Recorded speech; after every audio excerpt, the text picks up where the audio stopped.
Good morning, everyone. Welcome. I'm Carrie Lifshitz, and I'm so honored to be your worship leader today here at UUCP, my chosen family. Welcome to UUCP's online worship service. In this time when we are physically distant, we believe it is an act of love and radical inclusion to worship online and to be together in this way. Welcome to our worship. Welcome home. For those of you who are joining us for the first time, welcome. The Unitarian Universalist Congregation of Phoenix strives to be a spiritual community for our time, focused on diverse theological perspectives, radical inclusion, and knowing that issues of justice and equity shape everything we do. With a special awareness for those who have been historically marginalized, we welcome all of every race, class, ethnicity, immigration status, sexual orientation, gender identity, religious background, mental and physical ability and disability. We welcome your whole self, your family, however you define it, into our worship as we build a community of caring, courage, and hope. Our opening words are from Richard Bach. The bond that links your true family is not one of blood, but of respect and joy in each other's life. I invite you to grab a chalice or a candle from your home as we recite our covenant and light our chalice together. Love is the doctrine of this congregation. The quest for truth is our sacrament, and service is our prayer. To dwell together in peace, to seek knowledge and freedom, to share our strength and fellowship. Thus do we covenant.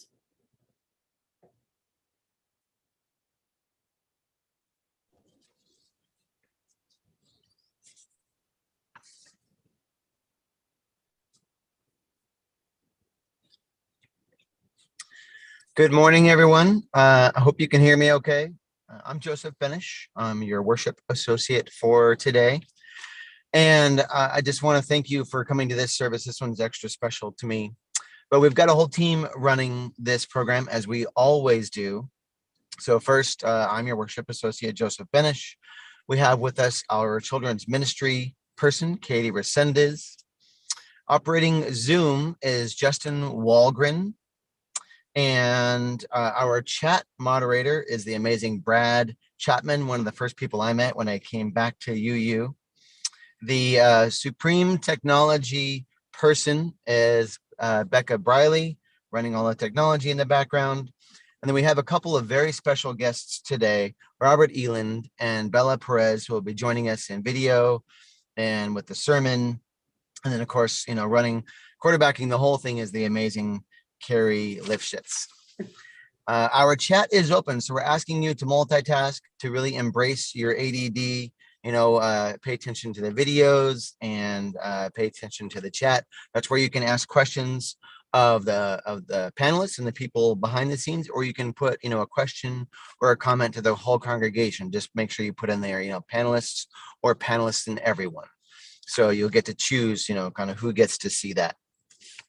We live in this digital world, so please feel free to tag us, use the hashtag UUAnywhere, or if you want to search that and kind of see conversations that are going on out there in the interwebs, as they call it, you can just search hashtag UUAnywhere. Our digital footprint is kept on phoenixuu.org. So that's phoenixuu.org. That's where you can see announcements such as these announcements are today. We've actually got another special guest because in June we were not able to have the because of our congregational meeting in June. Sorry, I work in advocacy. I said congressional. Our congregational meeting in June, we didn't have the guest for the Share the Plate. So today our June Share the Plate person is with us. That's Hannah Miller from the Lutheran Social Services. She'll be with us during the coffee hour. So if you want to talk to her about what they do and where that month's Share the Plate goes to, please join us for the coffee hour run by my dear friend and one of the greatest people I've ever met, Sam Kirkland. He'll be stepping in the coffee hour for me today. So please give Sam a virtual hug for me when you see him. And then last announcement is the Maryland School is still looking for school supplies. To find them, you can get in touch with Kathy Kim. You can search for Maryland School. And I just want to say those school supplies are so important. I was one of the many kids that grew up food insecure, with a single parent, and we didn't have, for most of my early childhood, did not have fresh school supplies. And as kids, you know how important that is, both for your learning, and just kind of the social order of things. So I often donate to a school supply drive. So that's that one for the Maryland School. You can find all of our announcements again online and at our Compass newsletter. So that's one of the good emails you're getting on, on a regular basis. You can spam everything else, but don't spam the Compass newsletter. That's one of the good ones. Next is our offering. Because we're virtual, we do our offering virtually. So there is that text right there in the chat that you can see. This is one of the good ways that you can put capitalism to good use. Give as much as is meaningful for you, for this amazing congregation. And again, that text link is right there in the chat.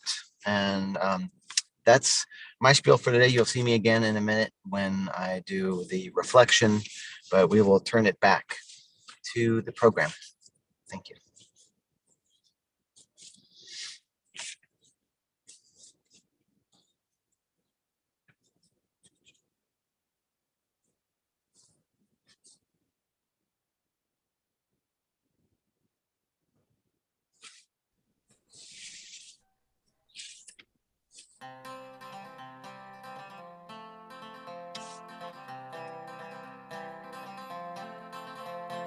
Hold on to me as we go, as we roll down this unfamiliar road. The weight is stringing us along.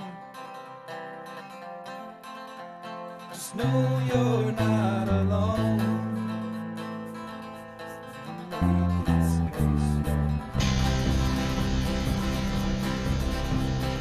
Settle down and it'll all be clear.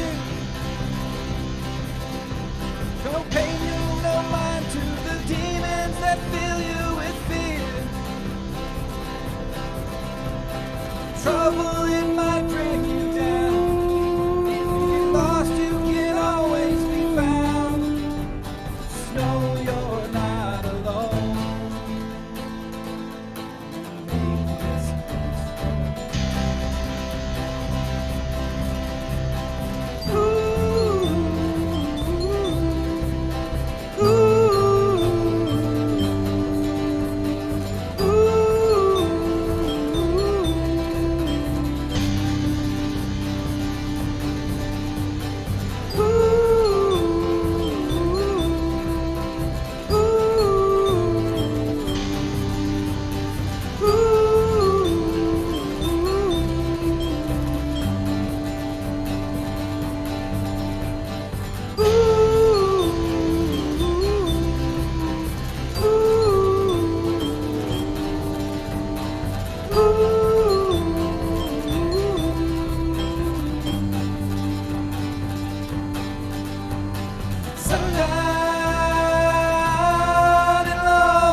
I wonder if you could hear the rooster I just heard, which is kind of a perfect ending for that song.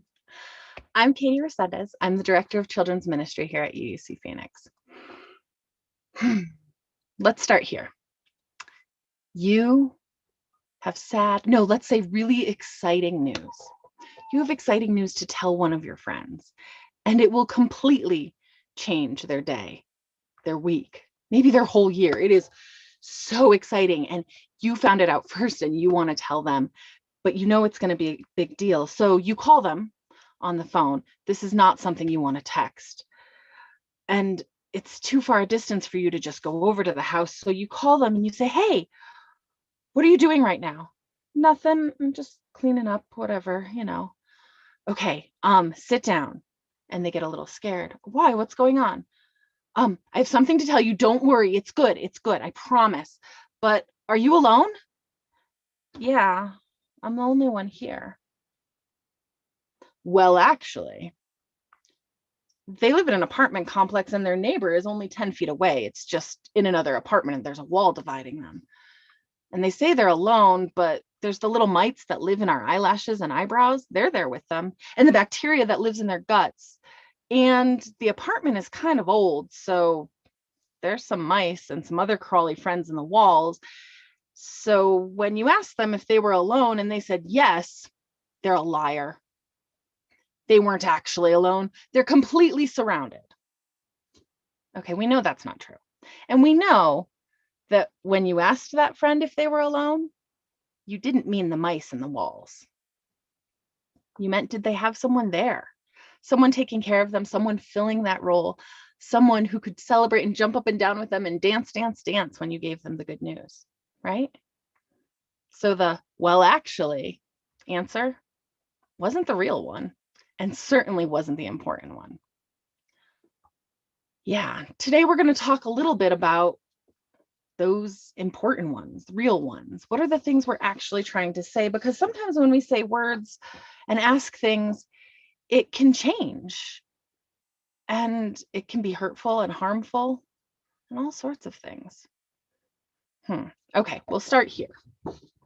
How to help your grown-up be less of a weirdo. Okay, kiddos, you ready? Because we know that sometimes our grown-ups are a little wacky and we want to help them out. We want to help them do things, especially when there's things that they don't know how to do that we know how to do a lot better. Today, we're going to focus on adoption. Like if you're adopted and you meet a new grown-up, or if you aren't, but you have a friend, a new friend that you're telling your grown-up about, and you tell them they're adopted, sometimes your grown-up can say really, really wacky things, but we need to help them, okay? So I have 5 tips here. We'll start with tip 1. Remind your grown-up you are smart. You can figure this out, okay? And this is kind of a big one because it's one of the most common ones. If you have a friend who's adopted, or if you yourself are, and your grown-up says, oh, you have a new friend. What does their mom do? You say, oh, Jamie doesn't have a mom. Jamie has 2 dads. And your grown-up says, well, technically, everyone has a mom and a dad. That's when the record stops. Screech! Yes, and technically you're never alone because the mites in your eyes and the bugs in your guts are always with you. But dear grown-up, you're smart. You know what this means, right? And if Jamie said, I don't have a mom, that's okay. We don't have to correct that. We don't have to do anything with it because it's true. And it's Jamie's life and it's Jamie's family. And that's how it's shaped, right? We could say, well, biologically. Really, folks? Do we need to go into in vitro versus in vivo fertilization? Or can we just say, kiddo's got 2 dads? Because it's funny, when we talk about queer liberation, we are totally cool about families can be every shape and size.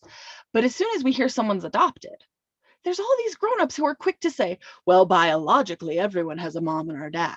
So remind your grown-up, you're smart. You don't have to prove it to us. You don't have to show us that you read the science textbooks, okay? Number 2 is where we do want our grown-ups to use their learning and their biology. This is how biology works. If your grown-up hears that someone is adopted or asks you this question, remind them they already know the answer. And that question is, well, where did you come from? Or where did the family get that child? Come on, grown-up, what do you think? The stork brought it? Do you think they bought it at a grocery store? That's not how this works. Grown-ups, you know where babies come from. You know where every single person on this planet came from. A uterus. Say it with me. Uterus. So kiddos, if your grown-up asks you, well, where did their kid come from? Say, a uterus. That's how biology works. Number 3, all people are real. Grown-ups have this really bad habit. If you talk about someone's family, sometimes they'll say things like, oh, but where's their real mother? Or that's not their real brother and sister, right? Real. Okay, have you ever walked up to a person and tried to poke your finger right through them? You can't because they're real. There's no such thing as a fake mom, which means using the phrase real mom doesn't make any sense. Are you asking about biology? You can ask your parents, your grown-up that. What are you asking? Real and fake? Of course they're real. What's your real question? And most likely the answer to the real question is uterus. Okay. Number 4, you only get one. A really weirdo thing that grown-ups sometimes say when thinking about adoption and thinking about kids who are adopted is, are sentences like, well, aren't they lucky? Or, oh, it's good to know that they have a better life now. What? Okay, I don't know about you, but in my understanding, we only get one life. So the life after someone's adopted isn't better than their other life because it's their life. It's their only one. It's their stretch into timeline. It's where they were meant to be. And whether their life is wonderful or filled with luck or any of those things has nothing to do with whether or not they were adopted. It's how they found their family and how their family found them. It's how their family was created. And if you want to talk about luck and all of those things and better life, then let's start talking about where non-adoptive families get their kids. Look at those statistics. There's some luck there. And if you want to get into the nitty-gritty of it, oh wait, I'll save that for Owl. Number 5, and number 5 is advanced. So if your grown-up can handle, you are smart, how biology really works, all people are real, and you only get one life, then we can advance to number 5. But if they're still struggling with these, sit down with your grown-up, take a nice deep breath and say, I know that some people's families look different than yours, and that's okay, because families work. Families take care of one another. Families are filled with love. And we don't have to judge or think about or analyze how other people's work, because ours works and theirs works, and they're all beautiful and awesome. But if your grown-up can handle all those and you think they're ready for advanced placement, then remind them, party your way. One of the things that does happen with adoptive families that might feel a little bit different than with non-adoptive families is how celebrations happen. Because you have people coming together into a family who have celebrated things in all sorts of different ways. And so when they try to figure it out as a family, it often takes a lot of adjustment, especially when it comes to birthdays. Birthdays specifically can be trickier for adoptive families and for adoptees than for other folks. There's all sorts of reasons. It might be because it's a huge joyous moment, and it might be because it's filled with sadness and grief. There's all sorts of reasons. But know that the way adoptive families celebrate is the way they figured out to make it work in their families. It's just exactly like the way that you celebrate all sorts of different holidays. And it doesn't always look like the way it does on TV or in stories, because each and every family, adoptive or not, is shaping how they experience life, they experience holidays, rituals, joy, and celebration. And most of all, Every single family has the capacity to be absolutely filled to bursting with love. But it takes a lot of work. So let's support each other, no matter what our family shapes are. Kiddos, help your grown-ups understand. Support them so they know that adoptive families are just as lovely and are the exact same family as the one they live in, and it feels the same. And sometimes you got to sit your grown-up down and be like, you're being a weirdo. Let's have a conversation, and help them get back some of their power. Remember, you are so very powerful and so very loved.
I like the ducky chest.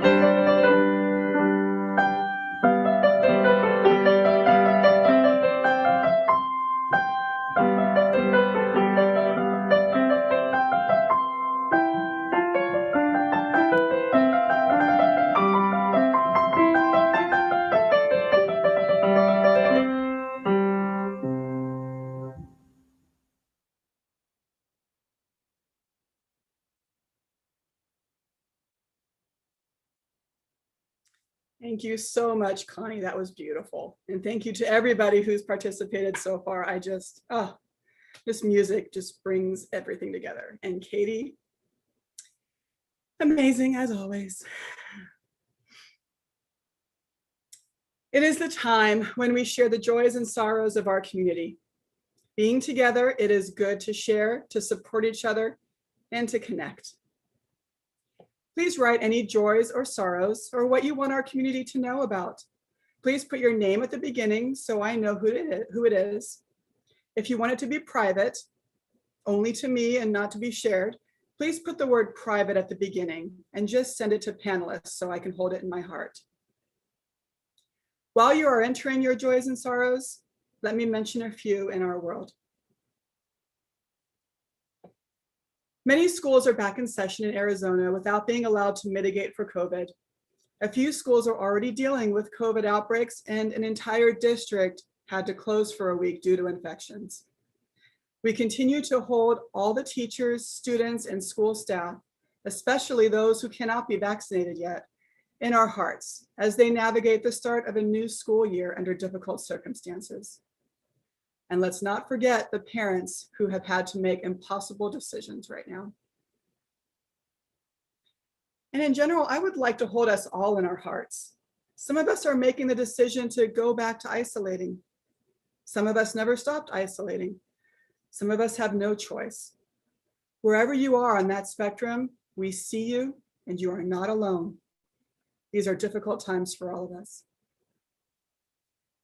And finally, let us learn from Simone Biles, who has taught us such an important lesson in mental health. And let's keep lifting up her and everybody who have had struggles. And let's hope that eventually we'll be able to do this without having criticism of others.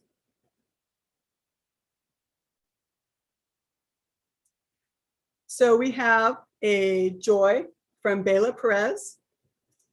Bela is happy that we finally got ducks.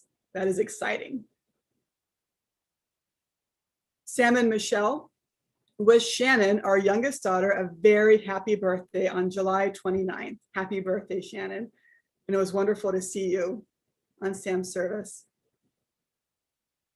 Joan Gale is delighted about this service. I have an adopted child, and it is rare to see such public acknowledgement of this way of making a family. Thank you, Joan. Terry and Donna Talbot thank the lay pastoral folks for their kindness during Terry's hospitalization. And we are still keeping you in our hearts, Terry and Donna. The Stevenson Browns share a joy that Leo celebrated becoming a teenager. Yay, happy birthday, Leo.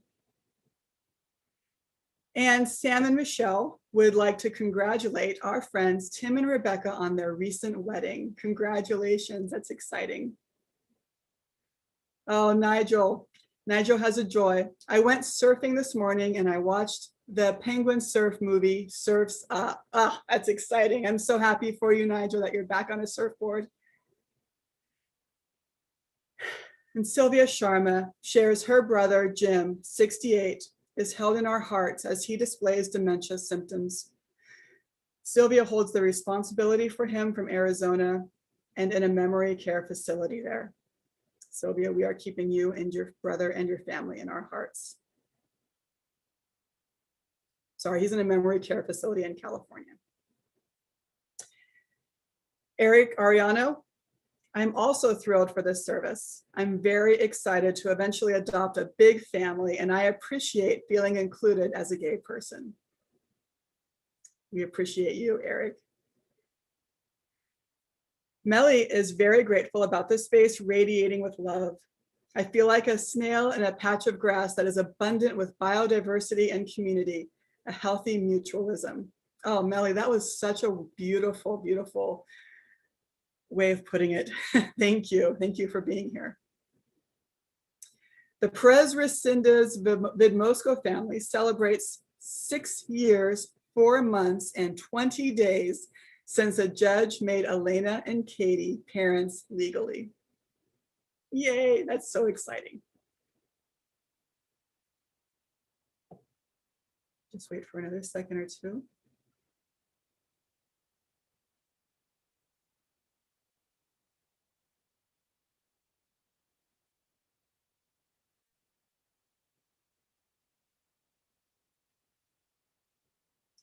For all the joys and sorrows, both spoken and unspoken, we keep you all in our hearts.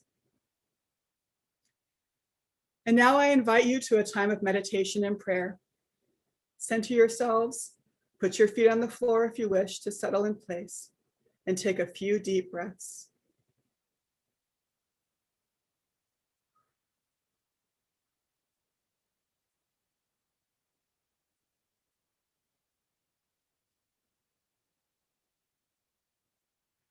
Our meditation today is from Reverend John Corrado. Here we are, children at the big party, having our moment in the sun, our piece of the action, till our bodies give way and we are called home. We're one big, not always happy family, given life and breath by an eternal parent we dearly long to know. Now we have our one shot at it, our one time to be a conscious part of this ongoing cavalcade. It's not a free and easy trip. We have to live with pain as well as pleasure, temptation as well as promise, loneliness as well as love, fear as well as hope. We have to live inside a coat of skin wrapped in drives difficult to control and dreams difficult to achieve. And though we are the guests of honor, we don't get to set the time of the party or its place, nor are we consulted about the guest list. This is our time, and there really is just one question. What are we going to do with it? Amen. Blessed be, and Ashe.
That was beautiful.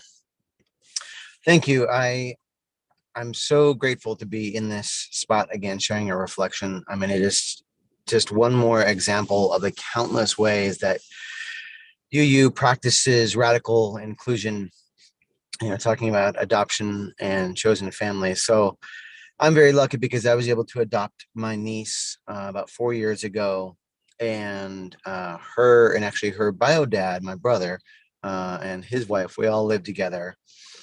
But I was able to adopt her, which was partly out of protecting her from her bio mom, who had gone down a dark path and turned out not to be the best person for her life. And of course, we know that happens in our society. And so I've really, I'm just so lucky to be able to have them all in my life.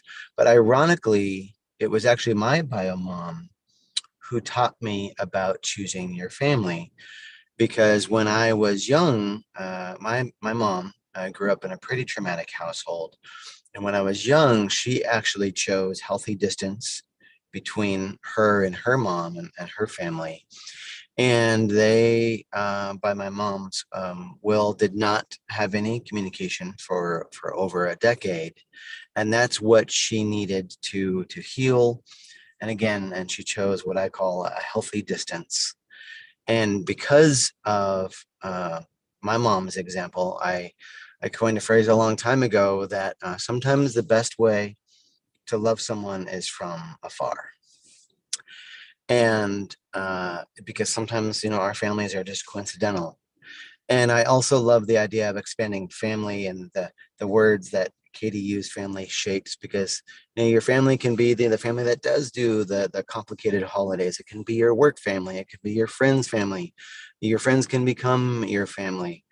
And there are just so many options for that word family. And as long as we approach it with love and a holistic understanding that we're all nuanced, then I believe we can all make that decision for ourselves and who our family is. And I'm really grateful for the UU family for always teaching me things every time I talk to them, and for the radical inclusion that UU practices. I just couldn't be more grateful and honored to be one small part of it. So thank you.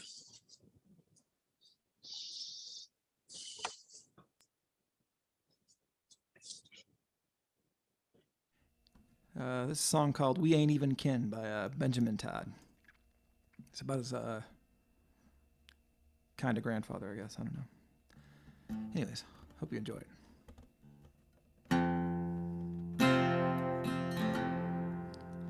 People say I look like my grandfather, and I begin to explain that we ain't even kin.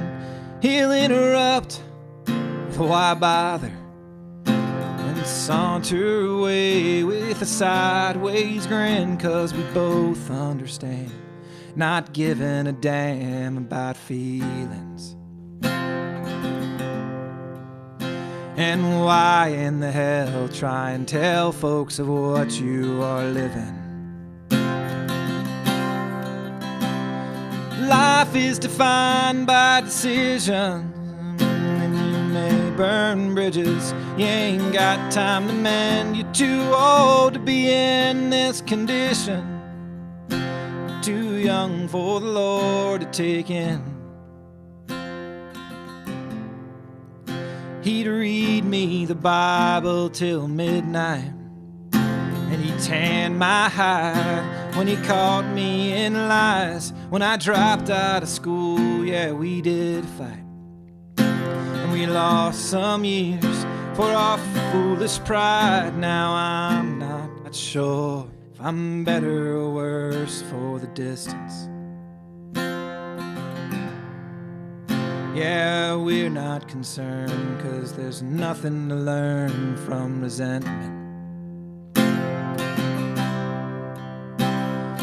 Life is defined by decisions, and you may burn bridges you ain't got time to mend. You're too old to be in this condition, you're too young for the Lord to take in. He cheers with the television,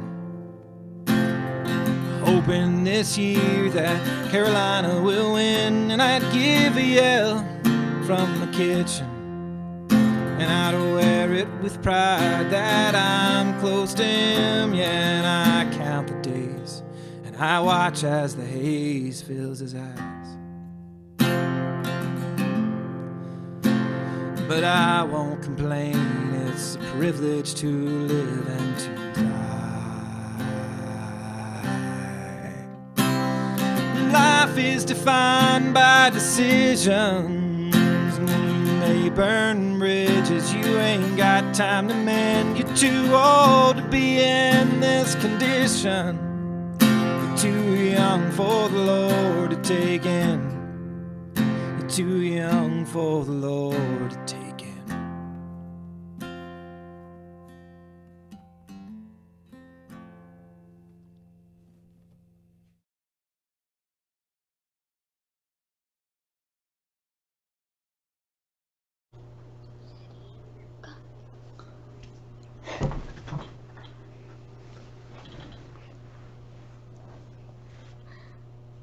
Hi, my name's Bella. Adoption is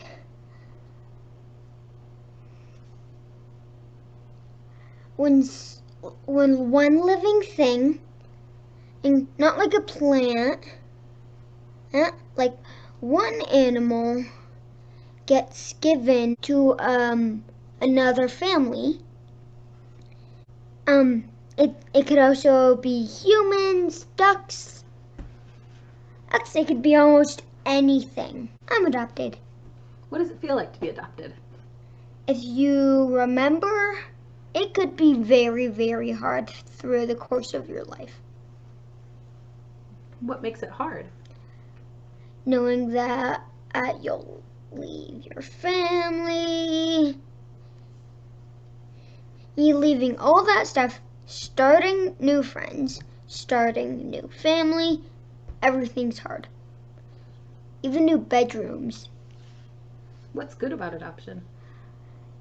You get, like if you're like me, your birth mom couldn't take care of you so much. So it's good that you could be taken care of.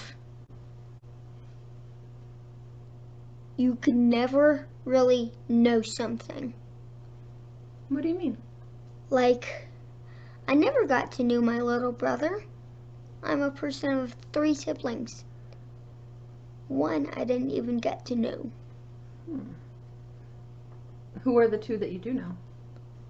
Sissy and Nigel. And then you have a little brother you've never met? Yeah. His name is Ian.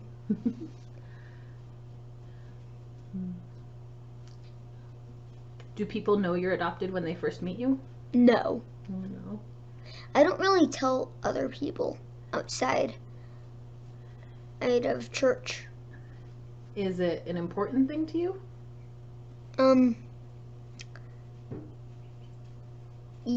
Kind of. If you were going to tell a brand new little baby about adoption, what would you tell them? I tell them that you might go from one family all the way to another family. You could even go across the world.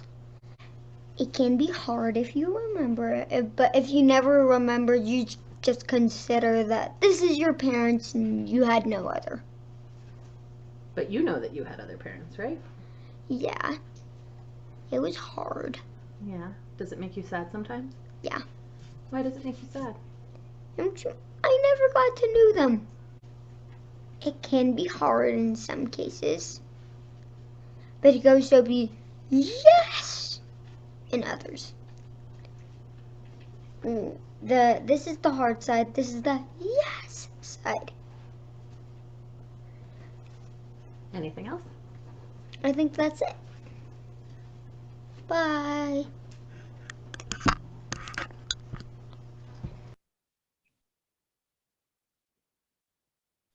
Oh, thank you so much, Bela, for sharing. That was amazing. And as I thought about this topic for today, I had all these different ideas of what we were going to do for the sermon. And it quickly became apparent that this is just way more than what I thought. And that was actually when my friend Robert called me and we had this amazing conversation. And I said, you know what, Robert, let's do this for the sermon. And I am so grateful that he said yes. So I'd like to introduce Robert Eland, the amazing Robert Eland. Thank you so much for doing this, Robert. So appreciative. And I wanted to start out by just saying, can you just let us know what your attachment to adoption is? How do you know about adoption? Well, Carrie, thank you for asking me to join you on this conversation. Um, it's big, you know, it's really big. But my story, in a nutshell, I was adopted from Tegucigalpa, Honduras, in 1968. I have no background, birth story, birth family records, anything. So, I don't know my birthday, I'll be 55 this next year, and I don't know if I'll ever really know my story. My adoptive parents, which I will just call mom and dad from now on, I was young enough that that's all I remember. That's all I know. They're as real as it gets. They were very loving, caring, open. I don't think I could have been brought up in a better situation. All that being said, there were gaps along the way. There were things that made it hard sometimes. Absolutely. We're going to get into those in a second. I just want to give you guys my background. I was adopted around the same time as Robert. The difference is I was adopted into a family that I could pass as being a family member, and that presents its own complications. But same with Robert. I was adopted by Catholic Social Services, and I don't know my exact birth date. The birthday I celebrate may not be the day I was actually born, and they did that on purpose so that you would not be able to find out who your biological parents were, because it was very, very closed and very private back then. So Robert, what are some of those difficulties? Do you want to talk about some of those? Well, even with what you just said, with like adoptions being closed, that already puts a stigma on it, and a kind of a shame. And that's hard. That's really hard.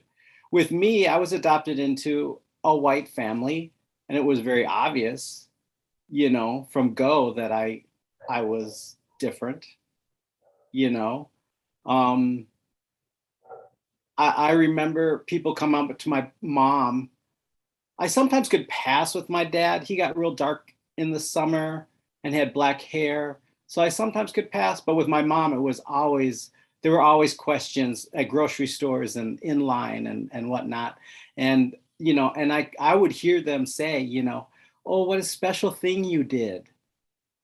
What a nice thing for him. And that to me was, I don't know, like, how do you, as a child, like, what does that mean?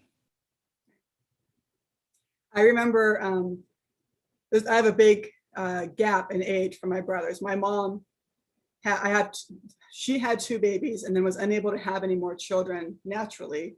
So adoption's natural too, but she she wanted a daughter. And so the adoption process took a long time back then. So my brothers are 9 and 11 years older than me. And when people find that out, they're like, oh, were you a mistake? Were you one of those oopsie babies? I'm like, no, I was actually adopted. And the response is, oh, I'm sorry. And I think they mean, I'm sorry that I assumed you were oopsie, but it comes out strange when that's your response to someone saying I was adopted. Oh, I'm sorry. And even in our little conversation that we had before this, I just always assume that if you were adopted and you had the same skin color, like how much easier that would be. Mm. And then in our conversations, no, that's not true. It's not necessarily the case. People so when I would meet people and my dad would introduce me as his daughter, and my mom would introduce me, oh, I can see the resemblance, as if that is what is needed to be a happy family. And in my head, I would think, no, you don't. You don't see the resemblance. We don't look anything alike. But I think people would mean well with it, but it didn't sit well with me. And go ahead. I always look for the resemblance, never be able to find it. You know, I would look at my dad and, you know, could I have his eyes or his nose or his ears? And it didn't happen. You know, I'm the youngest of five. I didn't look anything like my siblings, but they sure looked a lot alike.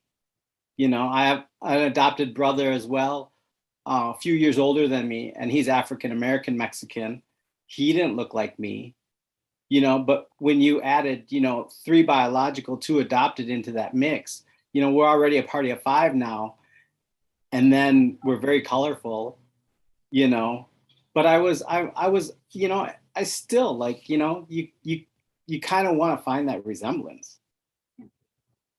Yeah, that's why when I actually had biological children, it's still hard for me to see resemblance.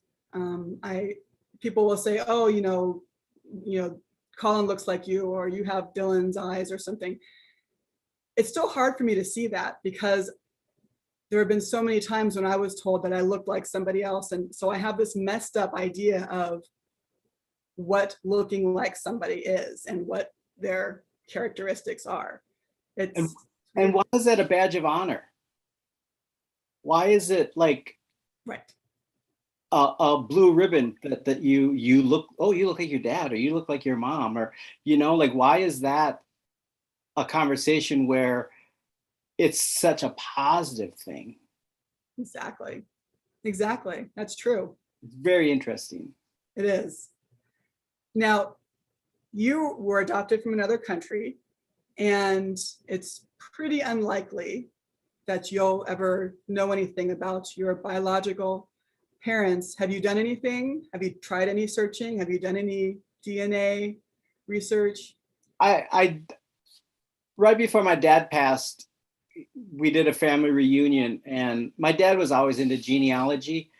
And I have to admit it, at 13 and 14, when he was really into it, at that age, I really understood that I wasn't a part of the family. And that was really hard for me because generally I felt pretty like this is my family. But when you start doing like genealogy and DNA, you realize like that isn't your tree. I mean, it is, but it's not biological. And I think that that's hard when we have these discussions and you have to use biological parents, you know, as opposed to my adoptee parents. Like if you just say mom and dad, people are like, well, who are you talking about? You know, well, my mom and dad, you know. I don't know. Did I get off subject? No. I don't think there is getting off subject with this. I think there's so much surrounding it, and I know that we're not going to cover everything. But I actually did do Ancestry.com and 23andMe just because I was curious about what I was, you know, what my background is. You know I kind of knew I was part Irish.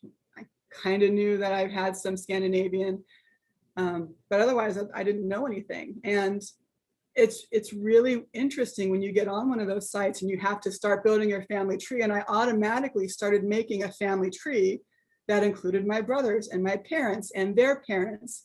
And then I realized, well, wait a minute. If I really want to find out the genetic history, this family tree doesn't help at all with this. And it was a really interesting, I don't know, it should have been obvious to me, but it wasn't obvious at first. It was a weird little aside that I noticed. Well, now I know what you asked me. So I did a DNA. I found out my background, which I was pretty sure what it was going to be. But it did, and I wasn't aware that this was going to happen. It did kick up DNA matches for fifth and sixth cousins. Mm-hmm. And to this day, it's a kick in the gut after 50 some years of really feeling I was on an island. And I still don't know what I'm going to do with that information. My intellectual side says you absolutely could trace that back to first cousins or aunts and uncles, or, you know, biological siblings or parents. But my heart side, with my mom still living, I don't honestly know, like, and I think a lot of adopted kids feel this way, that if finding out your truth somehow lessens them feeling like they're your mom or dad. That is a really, really good point, because I know that my mom was constantly in fear that my biological mother would come back and take me away. I mean, even when I was 14, 15 years old, she was, and I felt that. That had an effect on me. And I know I actually did start looking for some biological information because I wanted some medical background. And I started the search, and then right after that, my dad passed away. And I stopped searching because I didn't want it to be that I was trying to replace my dad. I wanted it to be because of just medical reasons, and I wanted it to be for the right reasons. So I stopped for a while, and then 2 years later, my mom passed away, and I just never really got back into it. And when I did the DNA search, I had my results, and about a year after that, just recently, a few months ago, I was matched to somebody who could possibly be my aunt, and I contacted them. You can send a message in these programs, and I haven't heard a thing. And that's a bit of a gut punch too, because I think that either means she wants nothing to do with this information and maybe knew that sister, brother, whatever, had a child, or it means that she had no idea. And who is this person contacting her? And the fact that it was so private and it was so awful for somebody to be pregnant that they had to hide it and that they had to make these difficult choices, that just, it hurts my heart. Well, there are two things that jump out at me when you said that. And one is, I think we do as adoptees, or at least I do, feel like you kind of revert back to the whole, like, what a special thing they did for you. Why would you then want to look or search or find or be a part of something that was done out of love? And so that personal guilt and that personal shame, bubbles up. And then the second part of what I heard you say is there's only two answers to them not responding.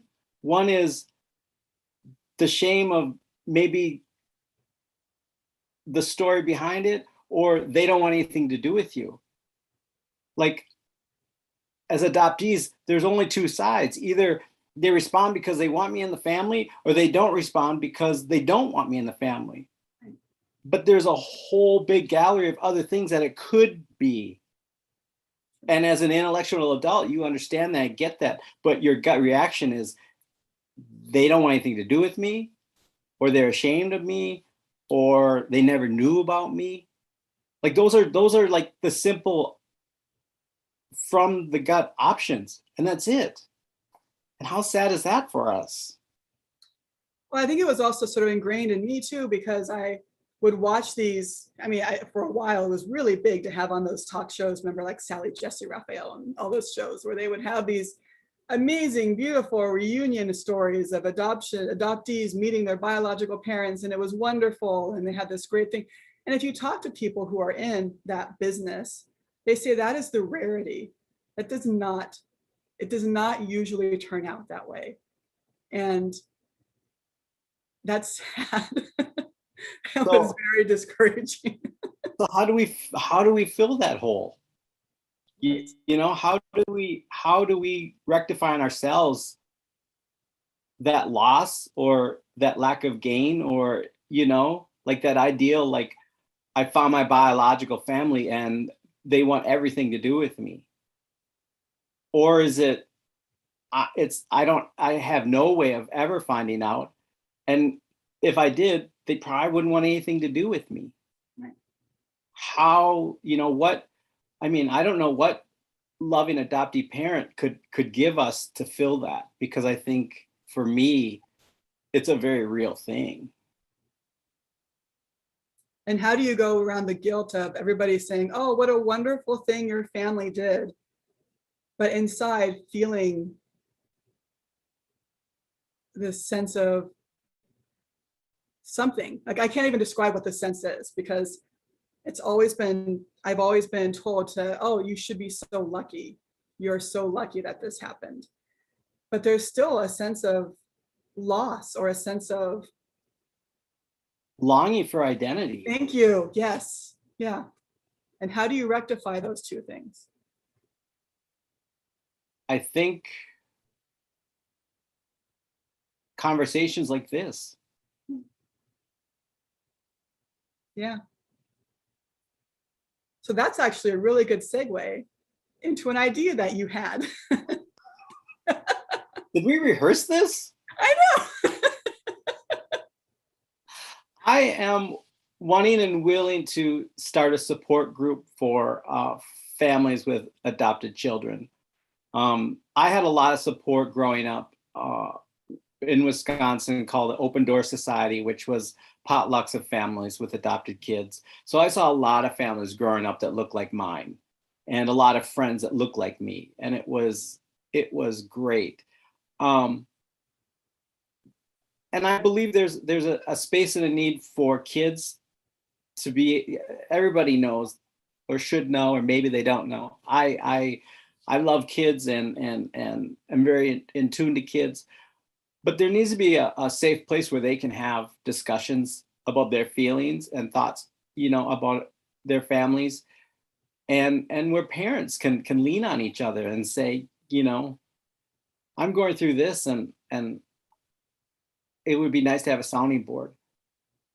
So if there's a need and a want, and people want to reach out to me to say, yes, sign me up for a support group or communication group, or whatever you want to call it, I'm here and available and willing.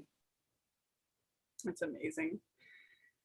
Robert, thank you so much. I know we didn't cover everything. It's way too much in a 20-minute sermon time, but I really, really appreciate your willingness to do this with me, and you have made this absolutely amazing. Thank you so much. Thank you.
I'm just dancing. I'm just going to keep dancing. That was amazing. Oh, Emily. Oh, you're so good. That was awesome. Thank you so much. Thank you so much for everybody who sent music in today. It was just amazing. I so appreciate everybody. And thank you once again to Robert for doing that with me. That was very brave and wonderful. So before closing words, we'd like to invite you to coffee hour after the service. The link is in the chat and will be on the first slide, the final slide. Visitors, we hope you join us. We're a friendly bunch, as you can tell from that last video. And a reminder that Hannah Miller from Lutheran Social Services, our Share the Plate recipient in June, will be joining us today. And a final reminder, please check on each other. If you haven't heard from somebody for a while, send a message, just check on each other. Everybody needs something right now. For our closing words, I would like to share a lyric from We Are Family, written by Nile Rodgers and Bernard Edwards. Have faith in you and the things you do. You won't go wrong. Oh no. This is our family jewel. Amen. Blessed be and Ashe. Go in peace and go in love.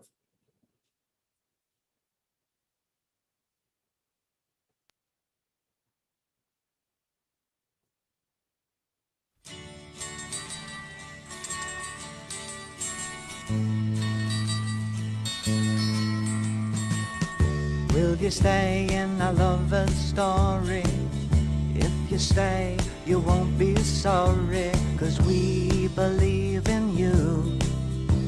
Soon you'll grow, so take a chance with a couple of kooks hung up on romancing. Will you stay in a lover's story? If you stay, you won't be sorry, 'cause we believe in you. Soon you'll grow, so take a chance with a couple of kooks hung up on romancing.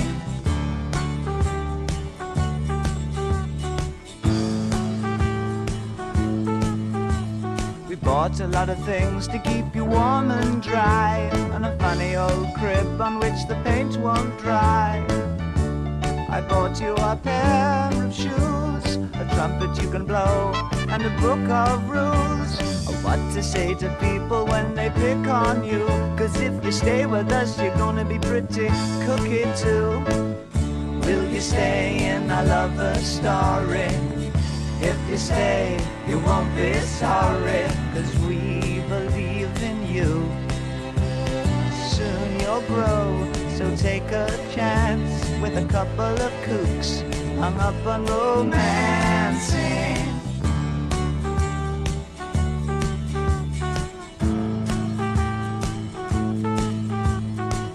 And if you ever have to go to school, remember how they messed up this old fool. Don't pick fights with the bullies or the cats, 'cause I'm not much cop at punching other people's dads. And if the homework brings you down, then we'll throw it on the fire and take the car downtown. Will you stay in a lover's story? If you stay, you won't be sorry, 'cause we believe in you. Soon you'll grow, so take a chance with a couple of kooks hung up on romancing. Will you stay in a lover's story?